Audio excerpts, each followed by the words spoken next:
सभी साथियों का स्वागत करता हूं अपने YouTube चैनल सुरेंद्र सिंह बोरा में। हेलो। हाँ सर नमस्कार। मेरी उनियाल जी से बात हो पा रही है? हाँ मेरी हो रही, मैं उनियाल बोल रहा हूँ। हाँ तो सर मेरे कुछ जानकारी आपसे प्राप्त करनी थी। किस बारे में? जो प्राथमिक शिक्षक भर्ती हो रही है इस समय वर्तमान में जो गतिमान है, तो उसमें जो बीएड ब्रिज कोर्स का है उसके लिए आपका क्या रोल है? किसका? मेरा रोल मतलब मैं समझा नहीं। क्या रोल है? आप उनको भर्ती प्रक्रिया में आप इंक्लूड कर रहे हैं नहीं कर रहे हैं? जैसा कि उनका एक ट्रेनिंग का प्रावधान है कि 6 महीने का जो ब्रिज कोर्स करना पड़ेगा करके ना, तो ऑलरेडी एनसीटी ने उनको करा रखा है। ये आपके यहाँ सेवा नियमावली में भी है। सेवा नियमावली पढ़ी उसमें स्पष्ट लिखा हुआ। हाँ तो लिखा हुआ है, तो इस समय उनको भर्ती प्रक्रिया में ले रहे हैं नहीं? जिस जनपद में आपने अप्लाई कर रखा है जी जी, वहाँ के जिला बेसिक शिक्षा अधिकारी से बात कीजिए, जो फिर प्रॉब्लम है वो मुझे बताएंगे। नहीं भाई, मेरा एक चीज सवाल ये कहना है कि अभी कहीं बाहर हुए समय टेलीफोन पर बात नहीं कर पाऊंगा। नहीं, उनको जो है कि विभागीय डीएलएड जो डाइट से आपके डीएलएड के उनके समकक्ष ले रहे हैं नहीं ले रहे हैं? भेजिए चीज हमें लिख के, जो प्रॉब्लम आ रही कहीं पर लिख के भेजिए आप। आपको लिख के जो है कि आपके यहाँ जो है मेरे ख्याल से बीएड ब्रिज कोर्स का प्रतिनिधि भी आपके ऑफिस निदेशालय में गया हुआ था। गया हुआ है तो वो उससे बात कर लेंगे, उससे भेजिए, हमारे पास भेजिए उसको। हाँ निदेशालय में गया हुआ था ना आपके पास, जो है कि मेरे ख्याल से पूरी समस्या वो बच्चे चले गए थे आपके। सोल्यूशन निकाल जाए, बात हो गई होगी तो उससे बोले हमसे मिल लो। ठीक कि सोल्यूशन क्या है उसका? मैं हेलो रूल। हाँ जी, सोल्यूशन उसका मतलब क्या सोल्यूशन है? नहीं, मैं कोई ऐसी टिप्पणी नहीं करूँगा। मैं उससे बोली कि वो जिसकी ग्रीवांस है वो लिख के दे हमें। अच्छा, मतलब संबंधित जिला शिक्षा अधिकारी को लिख के दीजिए जी। उन्हें कहीं पर अगर भ्रांति होगी तो मार्गदर्शन के लिए हमें भेज देंगे।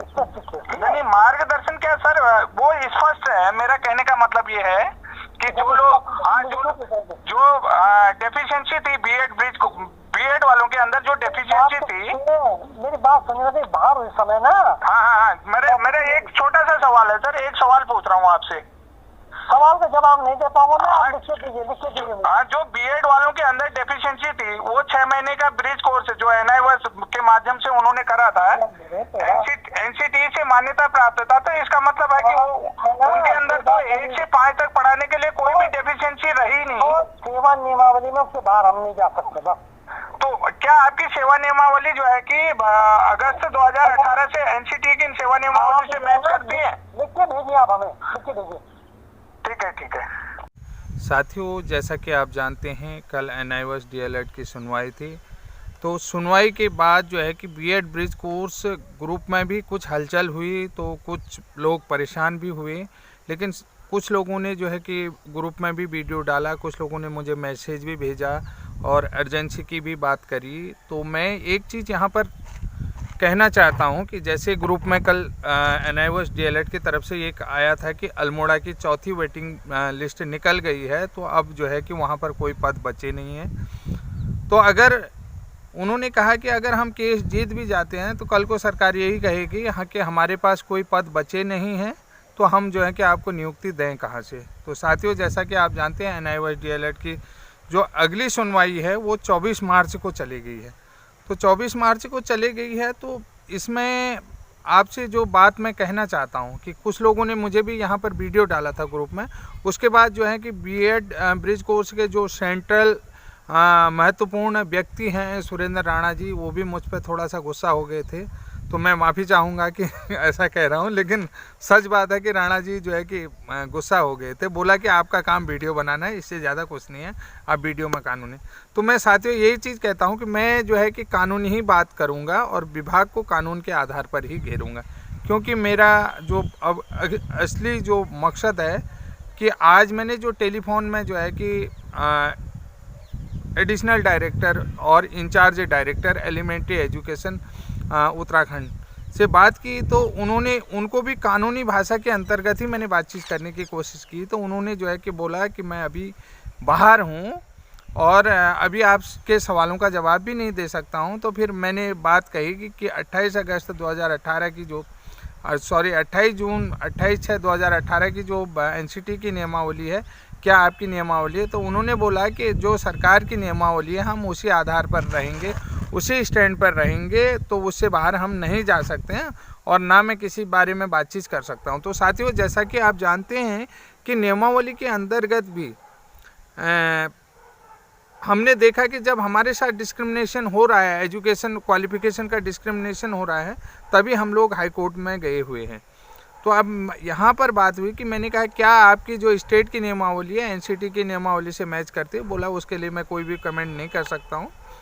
तो अब बात यहाँ पर इस चीज़ को समझने की बात है। मैंने उनसे कहा कि जो बीएड ब्रिज कोर्स का प्रावधान है प्राथमिक शिक्षा में उत्तराखंड की सेवा नियमावली में है, तो क्या आप इन लोगों को नियुक्ति प्रक्रिया में डाइट डीएलएड के समान ले रहे हैं? तो उन्होंने बोला ये भी मैं बाद में बात करूँगा, अभी कुछ नहीं कह सकता हूँ, बाहर हूँ। तो मेरा यही कहना है कि जैसे नियमों की बात करी जाए, जो एनसीटी की सेवा नियमावली है और स्टेट की नियमावली है, और जहाँ तक जो डिस्क्रिमिनेशन की बात हो रही है वो पहले से हो रही है, उसी चीज़ को देखते हुए हम कोर्ट में गए हैं। अब मैंने यहाँ पर बात करी कि जो बीएड प्रशिक्षित उम्मीदवार हैं तो उनके अंदर 1 से 5 तक पढ़ाने के लिए जो डेफिशिएंसी थी उसको उन्होंने एनआईओएस से 6 महीने के ब्रिज कोर्स प्रशिक्षण के माध्यम से कंप्लीट कर लिया। तो अब उनके अंदर कोई डेफिशिएंसी रही नहीं, तो कक्षा 1 से 5 तक पढ़ाने के लिए तो वो हर तरीके से एलिजिबल है। इस बात को सरकार भी मानती है और जो है कि एजुकेशन मिनिस्ट्री भी मानती है। पूर्व में एमएचआरडी थी, अब जो है एजुकेशन मिनिस्ट्री हो गई है। ये बात भी एजुकेशन मिनिस्ट्री भी मानती है कि जिन लोगों ने 6 महीने का ब्रिज कोर्स करा है तो वो कक्षा 1 से 5 तक पढ़ाने के लिए भारत में कहीं भी जो है शिक्षक बनने के योग्य हैं। तो अब मैंने कहा कि आप क्या इनको भर्ती प्रक्रिया में ले रहे हैं? वो कह रहे हैं कि जहाँ पर दिक्कत आ रही है तो आप जिस जिले में आपने संबंधित जिला शिक्षा अधिकारी प्रारंभिक से बात करें। अब संबंधित जिला शिक्षा अधिकारी प्रारंभिक जो है कि उनसे सलाह मशवरा ले रहे हैं, तो उन्होंने इस चीज़ को भर्ती में स्पष्ट करके नहीं रखा। अब जो लोग कल मुझे ग्रुप के माध्यम से कह रहे थे कि मैं उनसे एक ही चीज़ कहना चाहता हूँ, क्या आपने देखा कि उस चीज़ को स्पष्ट करते हुए देखा विभाग में? विभाग ने स्पष्ट कर रखा नहीं कर रखा ना।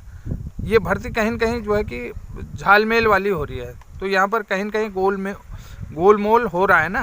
तो आप लोग कहिए ना, अपने जिला शिक्षा अधिकारी के यहाँ बात करिए ना। आप जहाँ मेरी बात कर रहे हैं तो आप जिला शिक्षा अधिकारी के यहाँ क्यों नहीं जा रहे हैं? उस चीज़ को क्यों नहीं पूछ रहे हैं जो मैंने आपको ऑडियो के माध्यम से जो चीज़ को मैं आपको सुना रहा हूँ? संबंधित जिला शिक्षा अधिकारी से कहिए कि साहब हमारी जो कक्षा 1 से 5 तक पढ़ाने के डेफिशिएंसी थी बीएड वालों की, वो डेफिशिएंसी तो हमने जो है कि 6 महीने के ब्रिज कोर्स से पूरा कर लिया।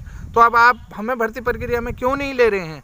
आप कहिए ना, जिला अधिकारी के पास जाइए, अपने जिला शिक्षा अधिकारी के पास। जो आप मुझसे बात कर रहे हैं ना, मुझसे कह रहे थे, तो वो आप अपने जिला शिक्षा अधिकारी से कहिए, प्रारंभिक वालों से, तो उनसे पूछिए वो क्या जवाब देते हैं आपको। तो वही रामचंद्र उनियाल जी कह रहे हैं कि रामकृष्ण उनियाल जी ने कहा कि उनका जो है कि उन्हें दिक्कत आएगी तो उनके मार्गदर्शन के लिए मैं यहाँ पर निदेशालय में हूँ, आप लिखित रूप से मुझे दीजिए। तो आपका लिखित रूप में वहाँ तो गया नहीं, किसी ने जो है कि प्रत्यावेदन भी लिखित रूप से नहीं है। मैंने लिखित रूप से भी प्रत्यावेदन दिया है विभाग को। अब मैं कल पूछूंगा ना कि लिखित रूप से प्रत्यावेदन दिया, उसका जवाब आपने क्यों नहीं दिया? अभी मैं अपने वकील के माध्यम से भी कहूँगा कि आपने लिखित रूप के प्रत्यावेदन का जवाब क्यों नहीं दिया?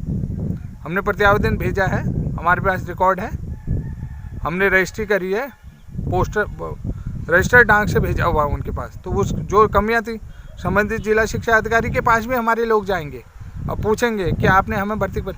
और अमूमन एक चीज़ और बताता हूँ कि जब कभी भी जो है कि जो भर्ती प्रक्रिया जो है कि कोर्ट के अंदर विचाराधीन होती है, तो अमूमन विभाग और जो है कि कोर्ट के बीच में कुछ ऐसा कोऑर्डिनेशन होता है कि कोर्ट कहता है कि आप कितने % सीटें उनके लिए बचा के रखते हैं। तो जो मामला विचाराधीन है, ताकि योग्य उम्मीदवार के साथ किसी भी तरीके की नाइंसाफ़ी नहीं हो पाए। तो आप जो है कि अपने निदेशक साहब से पूछिए कि साहब आपने जो है कि जो लोग कोर्ट गए हैं उनके लिए कितने % सीटें बचा के रखी हैं। आप मुझसे तो कह रहे हैं, तो आप उनसे पूछिए ना, साहब आपने कितनी % सीटें बचा रखी हैं इन लोगों की? आपने कितनी सीटें कोर्ट के अधीन जो मामला विचाराधीन है उसके लिए कितनी सीटें रिजर्व रखी हैं? आप मैं कानूनी बात पे आ रहा हूँ, आज कानूनी बात कहूँगा आपसे, इस बात को समझे ना। आप पूछे उनसे, अपने जिला शिक्षा अधिकारी से पूछिए आप कि साहब आपने कितनी सीटें बचा के रखी हैं, और निदेशक साहब से पूछिए कि आपने जो है कि हर ज़िले में जो है कि बीएड ब्रिज कोर्स के लिए कितने % सीटें, कितनी सीटें रिक्त रखी हैं, उसकी बात करिए आप। सुरेंद्र सिंह बोरा कुछ नहीं कर सकता। सुरेंद्र सिंह बोरा आपका मार्गदर्शन कर सकता है। मार्गदर्शन करूँगा तो आप लोगों को लड़ाई तो अपनी लड़नी है ना, कानूनी रूप से लड़ेंगे आप। क्या उसके लिए तो मैं नहीं कह रहा हूँ कि आप जो है कि कोई अन्य चीज़ों की लड़ाई लड़ें, अन्य चीज़ें नहीं साहब, कानूनी रूप से ही बात होती है। जो भी बात होगी कानूनी रूप से होगी। कि आप अपना जो है कि कोई भी चीज़ के लिए एविडेंस चाहिए, जब तक आपके पास एविडेंस नहीं होगा तो आप किसी मकसद पर सक्सेस नहीं होंगे। एविडेंस के साथ आइए, एविडेंस को लेकर के आइए, तो उनको दीजिए ना, ये एविडेंस है हमारे पास, ये क्वालिफिकेशन है बीएड के साथ, ये है, ये एनसीटी ने कह रखा है कि ये एलिजिबल है। और हमारा जो कोर्ट के एनसीटी ने जवाब जो है कि 2 महीने से ज़्यादा समय हो गया, एनसीटी ने अभी तक जो है कि कोर्ट में जमा नहीं कर रखा है। हम वो भी कह रहे हैं कि साहब से, तो उन्हें कहा एनसीटी के वकील साहब सॉरी कह देते हैं कि गलती हो गई, अभी हम दे देंगे 1 हफ्ते के बीच में। अब कोर्ट के अंदर कोर्ट में जो है कि विंटर वेकेशन हो जाता है, तो विंटर वेकेशन हो जाता है, तो विंटर वेकेशन के कारण से जो हमारी जो अगली जो सुनवाई है, हियरिंग है, वो लेट हो रही है। तो इस तरीके से जो हमारे साथ जो वो हो रहा है, लॉस हो रहा है, बहुत बड़ा लॉस हो रहा है, उसकी भरपाई कहाँ से करेंगे हम लोग? उस भरपाई के लिए कौन जवाबदार है? उनियाल जी से मैं यही चीज़ पूछना चाह रहा था। तो उसकी जवाबदेही किसकी बनती है? साहब बात करो तो वही चीज़ है, अगर ना करो तो बुरा बनना है। खामोश रहें, खामोश रहना मुझे आता नहीं। मैं कहीं न कहीं आप लोगों तक पहुंचाता हूं वीडियो, लेकिन आप लोग मेरी बात को समझ नहीं पाते। कल मैंने बात कही थी कि मैंने कहा कि जो है कि स्टेट लेवल पर भर्ती हो रही है। स्टेट लेवल में तो बहुत सारे लोगों ने उन्होंने कहा जिले लेवल पर हो रही है। अरे भाई साहब, जिले लेवल में होती है तो संबंधित जिले वाले लड़कों का चयन होता है, उसको जिला डिविजनल लेवल में होता है। जैसे एलटी की भर्ती होती है, उन्होंने कहा कुमाऊं में एलटी के इतने पद रिक्त हैं, गढ़वाल में इतने हैं। एंट्रेंस नहीं, जो भी एग्ज़ाम होता है, जो कंपटीशन एग्ज़ाम होता है, वो एक साथ होता है। तो उसके बाद गढ़वाल को जो है कि चाहे वो गढ़वाल को उतने टीचर मिलेंगे, कुमाऊं को इतने मिलेंगे। तो लेकिन उनकी जो काउंसलिंग होती है उसी आधार पर होती है। पहले ज़िले वाले को मिलेंगे, तब उसके बाद जो है कि नियरेस्ट ज़िला मिलेगा, तो नियरेस्ट वहाँ नहीं मिलेंगे तो नियरेस्ट ज़िले के पास। तो इसको कहते हैं। तो स्टेट में जो है कि सभी लोग एक साथ अप्लाई करेंगे। गढ़वाल का बच्चा भी काउंसलिंग में आएगा, सिलेक्शन प्रोसेस में है, तो कुमाऊं का भी आएगा, उत्तरकाशी का भी आएगा, रुद्रप्रयाग का भी आएगा, नैनीताल का भी आएगा, पिथौरागढ़ का भी आएगा, अगर वो सिलेक्शन प्रोसेस में है, मेरिट लिस्ट में है। तो ये चीज़ होता है। अगर जो है कि ब्लॉक कैडर, जिला कैडर होता है, तो आप लोगों का पहले आप लोगों को देखा जाता है।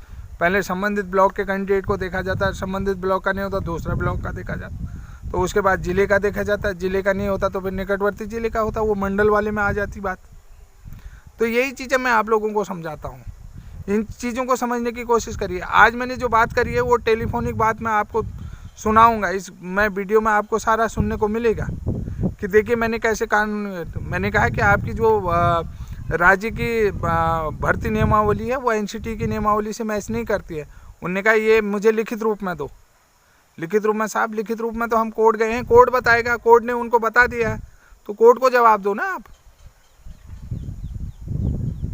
ये चीज़ है, हम बार बार जवाब नहीं दे पाएंगे। तो साथियों वीडियो को देखें। जय हिंद, जय उत्तराखंड।